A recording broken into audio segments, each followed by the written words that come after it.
First, I do want to thank you both for your unselfish service to our children. We had a student a few years ago, his name was Christy Tyson, who grew up in a low-income single-mom family in Providence. And very sadly, her mother was addicted to drugs. Her younger brother was dealing drugs out of the house when she was a child. And her academic performance reflected the experience. Her test scores, I went back and looked at them, her test scores from early elementary school were abysmal.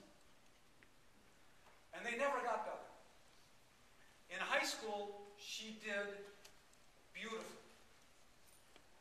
Because she interned with a woman named Karen Feldman and was one of the original founding students of Youth in Action in Providence, which 10 years later remains a powerful presence for impacting youth in Providence and the other urban core in Rhode Island. Christy graduated from high school, received a Gates Millennial Scholarship, accepted to an Ivy League university from which she successfully graduated. She is now an adult living in her community as a powerful role model, especially for the girls in her community, while being involved in staying in school. She never would have reached partially proficient in math in particular. Under the proposed system, this young woman, if she had been able to if she'd even stayed in school, if she'd gotten a diploma, it would have been the Rhode Island diploma. And who are we kidding when we're saying we're not creating an inferior diploma? I talked to a high school superintendent in Indiana where they also have a differentiated diploma system, almost exactly the same. And what he told me in Indianapolis, what he told me is that the four-year colleges in Indiana, Butler, Purdue, Wittenberg, DePaul, and Indiana University don't even look at the lowest tiered diploma. Last night, a parent testified at the Flanagan campus named Steve Costantino, and something he said really caught my attention. He said his son, who's a middling student, gets a couple A's, a lot of B's, a few C's, has been coming home and to his dismay is saying, I want to drop out of school. And because of the pressures he's beginning to feel, of the requirements that are coming down, especially around testing.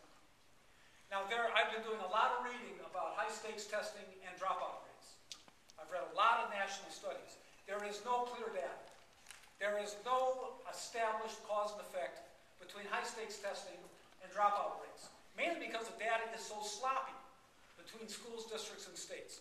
However, there are actually two very clear cause and effects that are statistically valid. One is that in states that have high-stakes testing, the group where they can demonstrate dropouts is middling students who have between a 1.5 and a 2.5 GPA. The other clear connection is between students who are held back a grade. And in those states that have high-stakes testing, where they test in 9th grade, they all have the highest retention rate in 9th grade of any states in the country. So we may say there's no clear correlation, but the data is pretty clear. And I'm quoting, this is from various studies. There's a study at Boston College out of the Lynch Department of Education that said, after studying these, Mr. Plant, it's been about 4 minutes. So oh, been that long? Yes. Wow, okay. Our conclusion is that high-stakes testing programs are linked to decreased rates of high school completion. Judge Flanders says it costs us $720,000 for every dropout. Are we really willing to take that gamble with our children's lives in our states? I don't think so. And I also have to say, I'm very saddened that more Regents aren't here. I find it hard to reconcile the statement of the importance of this process